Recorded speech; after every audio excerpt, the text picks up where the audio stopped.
The film isn't like, look at how bad men are. The film is actually perpetuating it. And basically it gives Max Beesley's character a pass because he plays the piano a little bit at the end. And they're like, oh, well, he's changed.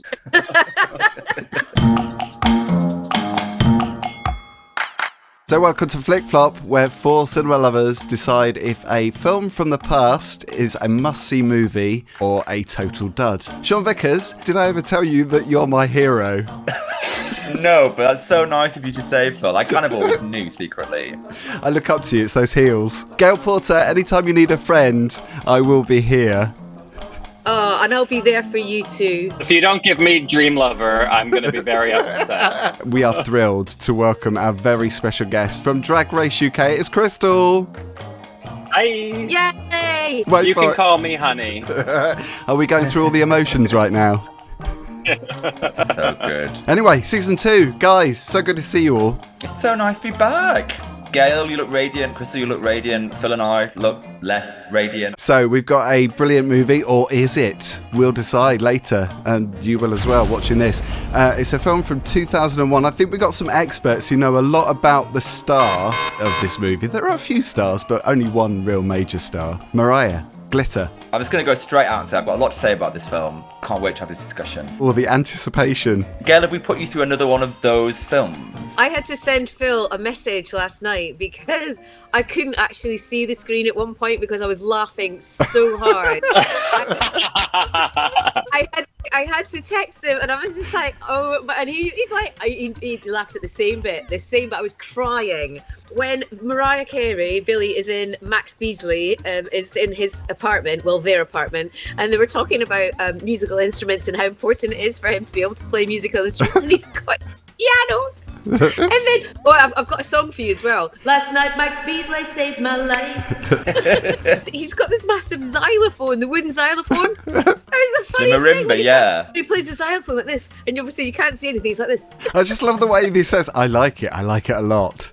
Not just I like it a lot. When you find that special person in your life, what you want them to look at you the way that Max Beesley looks at a marimba.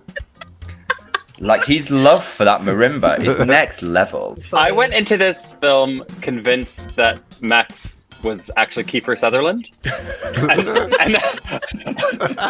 And then I was like, wait, Kiefer Sutherland doesn't look quite right. There's something off here. And I had to Google it. I was like, oh, this is a completely different person I've never heard of. He went out with Scary Spice, right? I talked to a friend last night. She used to work at Ronnie Scott's. And she said he once came in with Scary Spice and sat on her hand. So how did like a British musician, bad boy, heartthrob end up as a hip hop 80s New York?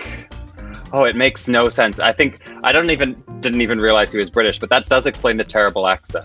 This is the weird thing, because Mariah Carey got a Razzie, but he didn't, and I actually thought she was better than him.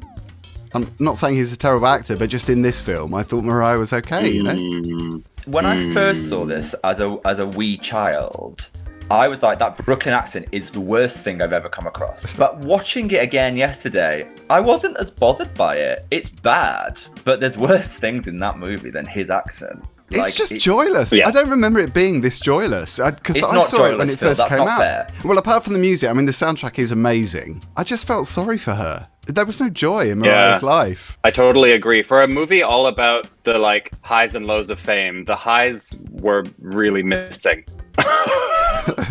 There were no highs. There were no highs. And I guess it's all supposed to be like a cautionary tale about fame, but you want to have a few moments of her actually enjoying the fame, and she doesn't have any of that. The only time we see her having fun is when she goes shopping and buys those gold outfits. But I think that was even before she got famous. And I'm not even sure how did they afford those clothes? She just had like 40 Fiorucci bags. She's like, yeah, I'm it. I'm bang on trend. Amazing. That is a joyous moment. The joyous moment for me is the fact that they would just go in somewhere and then someone would go, hey, do you want a record deal? And they go, oh, cool. You're like, wow, that's how you do it. That's how you do it. Just like that. It's a classic rags to riches story where Mariah isn't playing herself in the slightest. It tells the story of Billie Frank, a girl with a voice, which we find out very early on because her mother makes her sing, growing up in New York, meeting Julian and Dice, and getting a record deal. I love the fact that it's set in 1983 as well. I mean, big 80s fan. I'm sure you all are as well. But yeah, I mean, the Limelight features as well. But did anything particularly feel 80s about it? The Leopard Club scene, I was like, okay, we're in the 80s. And then after that, it could have been 2001 for the rest of the movie. It was very confused about its period. I love it when Max Beesley's DJing and he gets that demo, because of course Mariah with the girls, they're on stage doing that PA, and it's all very last minute. I mean, you never get that as a DJ. I mean, I know, I've been a DJ for a while. When people come and say, can you play a song? I'd be like, no, f*** off, get out of here. I'm not playing that. I haven't heard it. He just puts it in and just plays it without actually hearing if the quality's any good. Am I just thinking about this too much, maybe? No, but it's movies like this and scenes like that make DJing an unpleasant experience, because you always have some drunk hun coming up to you being like, play this song, and then they show it to you on Spotify. You'll love it. It's great. Everyone will think it's great. I'm so sorry. I didn't mean to do that. Busted, Gail. Busted. Can we talk about Mariah Carey as a child? Because I'm sure that child was sucking on helium. When she sang, it was the weirdest thing. It was like they'd sped up Mariah's vocal. Just to make her sound like a child. Reminded me of a kind of horror film, and I wasn't sure where it was going, because I'd never seen glitter before. And then when that was happening, and I was thinking, oh, this is weird. This is kind of, it's like a wee demon child thing. You're right. I didn't realize how bleak it starts, because you have that scene in the bar, which is quite bleak. Then you have the house fire, quite bleak. Yeah. Then you have her going basically into foster care, quite bleak. And you're 5 minutes in, and I was like, oh, I can't remember it being that kind of full on really early on. Yeah. I just thought it was her shopping for Fiorucci. And the cat, where did the cat come from? And then the cat just sort of appeared at the beginning and then at the end. How old was that cat? I have a very favourite scene very early on. It's where we first see Padma Lakshmi as Silk. And she's in the studio, and Terrence Howard, the actor, he's playing Timothy Walker, he goes, turn Silk way down, turn Billie all the way up. And Billie's singing, going, you and only you can do the freaky things you do. I absolutely love it. That scene, what I love about it is, I don't want them to turn Silk down, because there's something weirdly macabre and amazing about the way that Silk sings. And I'm just like, put that single out with Silk sounding really bad, because it's actually really good. It's so weird. My favourite character, by the way, has to be Kelly, the publicist. It's like she's been doing a line somewhere. She's talking proper motor mouth. Kelly and Peter, the publicist, are quite good. It's that scene where she sees her on that set, which you talk about that pop video, because that's also a moment in time. And she says, love that eyeshadow. What is it, pewter? Like, Pewter. You meet your publicist for the first time, and that's the line you want to hear. Yes, sign me up. You'll be my publicist forever. Perfect. So here's the thing, Crystal, you're a massive fan of Mariah Carey. I have a complicated relationship with Mariah, but I do run a club night that is loosely inspired by her. It's called Mariah and Friends, and it came about like 7 years ago, and it was basically more inspired by her her Home Shopping Network appearances, and just the pure campness that is Mariah Carey, more than an actual love for her music. I think the character of Mariah Carey is actually more interesting than her catalog of hits, even though she has some incredible songs. And I just love her as a camp diva icon. She is the moment, as she would say herself. I have a lot of love for Mariah Carey, and I love the highs and lows of her career, and I love how often it swings between the two. You must have loved that scene, which is the pop video where she's got the big hair. That's the best. That's the best scene. It's incredible, and just that moment where it's raining flutterfetti and she's looking up, and it's all very magical. And it's just such a shame that she's actually hating the experience, because that's all any little gay wants, is to be in a room with loads of cameras, some hot dancers, and for it to be raining flutterfetti on you while you've got a blowout. That is the gay dream, and she's spurning the gay dream. Because you're right, the camera comes in, and then you have 4 dancers going, baby. And I was like, just keep it going. Don't stop this video, Mariah. Are you stupid? This is the thing we want. Gail, I've got to ask you, because you presented Top of the Pops, was it back in the early 90s, mid-90s? Yeah. So did you ever present a show with Mariah on? Did she ever come to the UK and do a show when you were there? She did. Oh, yes. My God. No. And I was presenting that day, and so we were all very excited, and we had a room painted for her because we had to have somebody came in and said, well, I didn't do it because I was presenting, but all the people were running around going, oh, Mariah's coming in, we've got a room upstairs, we've painted it white, and someone was wandering around saying, I think we need puppies, not entirely sure, and I was like, oh my god, I hope so, then I can take one home.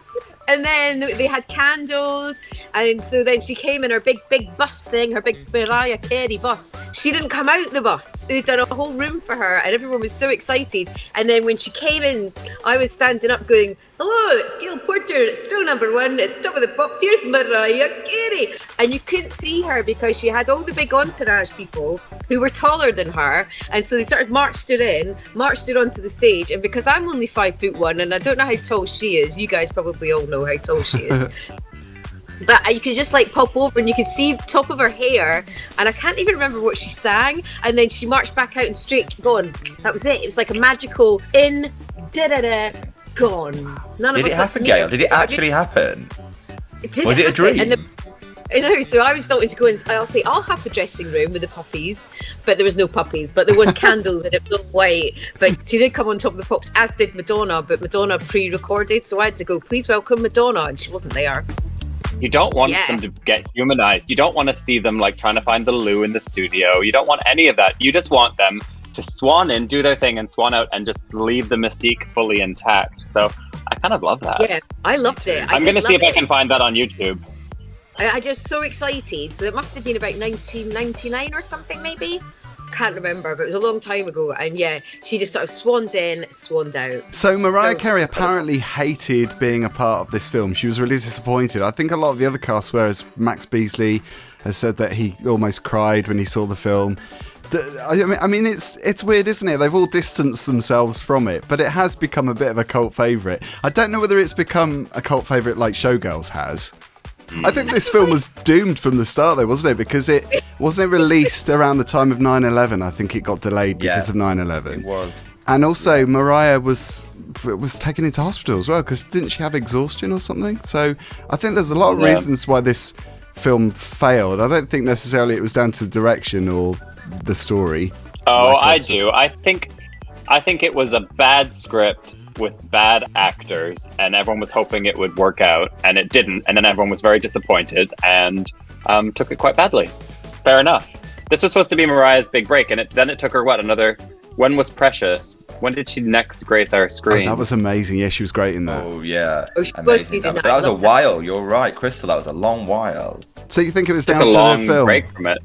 That's why she was exhausted. That's what the Wikipedia says, that she was working so hard on the movie and the soundtrack at the same time, and I think was in a bad recording label. But we'll never know the truth, will we? Like, was it drugs? Was it something else? Exhaustion is such a catch-all phrase for a celebrity malfunction. It's a bit like some other films where I can almost do the whole script off my head, like reading it off my head. Should be off my head, but no, like reading it. And my husband was like, "Oh my god, you know everything." I was like, it's just ingrained. It's like something that I probably used to watch coming home from clubbing when I lived in Brixton as a young kid. There's something I want to pose, which I actually think Mariah Carey is a superhero. She could be. I'm just gonna work with me here, right? So she starts writing a song, and telepathically, Max Beesley starts writing the same song. Same song. 2, she turns up to do the gig at Madison Square Garden and performs it, and somehow the entire band know the score to the song that she's just written telepathically with Max Beesley. Superhero. Well, also, she can prolong cats' lives by at least a decade. She's Catwoman. Where did Mum's house come from at the end?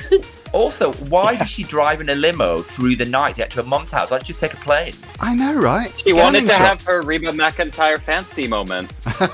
True. Yeah, that panning shot was so weird, wasn't it? The way the camera just comes back, you're expecting something else to happen, but no, the credits start rolling. Oh, okay. That was a bit disappointing. Thought she was going to fly up or something. Phil, I literally said to my husband, here's a really big pan and credits. Yeah. And that was the sentence that came out of my mouth. I was like, but it took ages getting there. The pan in the world's coming.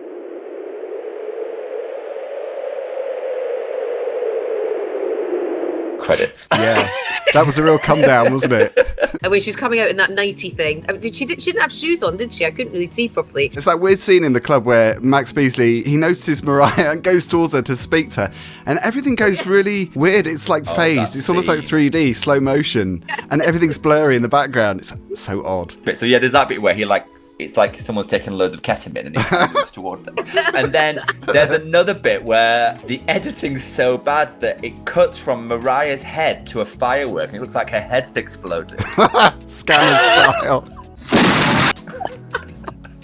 It's a great firework. She's got a music video that's like that too, where it's just her and fireworks. Maybe that was the inspo. One of my biggest problems with this movie is that Max Beesley is such an irredeemable character. It's never clear that Mariah understands that he's a total shit. Like, she leaves him, but I think they're gonna reconcile, and then he dies, and like, he was just pretty awful to her the whole way through. He basically bought her from another man, and then was emotionally abusive to her, controlling, until she left, and then he got killed. And I wanted to see some strength from her of like, I've realized that this was a bad guy for me. But actually, it's more like, I don't know, there's like too much warmth towards him in the film. I just thought she was so weak, and he was such a horrible character. And then she was doing the duet with the other singer. I've forgotten the name of the character, but I thought maybe they were going to, because he was really nice to her, and I thought, okay, you know, she can redeem herself here, and it's all going to be lovely. And then she goes back to Max Beesley. Yeah, it's almost like she's the victim. I don't even think the film knows that it's doing it. That's my problem. The film isn't like, look at how bad men are. The film is actually perpetuating it, and basically it gives Max Beesley's character a pass because he plays the piano a little bit at the end, and they're like, oh, well, he's changed. Is it decision time? Let's do the decisions, Phil. A flop from me. I just joyless. I just, like, when the credits rolled, I just felt deflated and disappointed. And I have seen it before, but it was a long time ago. But I thought for some reason that it was better than it was when I saw it the second time round. So yeah, it's just such a shame because Mariah is amazing and the film is not. I'm going to say it's a flick because it's part of my youth and I get all the problematic issues with it. I mean, it's got some problematic cast members, which we haven't touched on, we shouldn't. But like, I just have to back it. What makes me laugh is that on IMDb it got like 2.3 out of 10, and then there's my score on IMDb, which is like 9. It's really hilarious. I did a screenshot of it, and I was like, me and the general public are not aligned on glitter. Flick, it's a flick. Yeah, flick. I'm sorry, it was a flop. I was really hoping, and then about 10 minutes in, I was like, oh God, guys, come on, really? But yeah, no, I'm sorry, it was a flop for me. I couldn't wait for it to end, and I've been detoxing, and I really, really was just like searching for wine at the end, and I was like, there is no wine! So I had a cup of tea, so it was even worse. Yeah.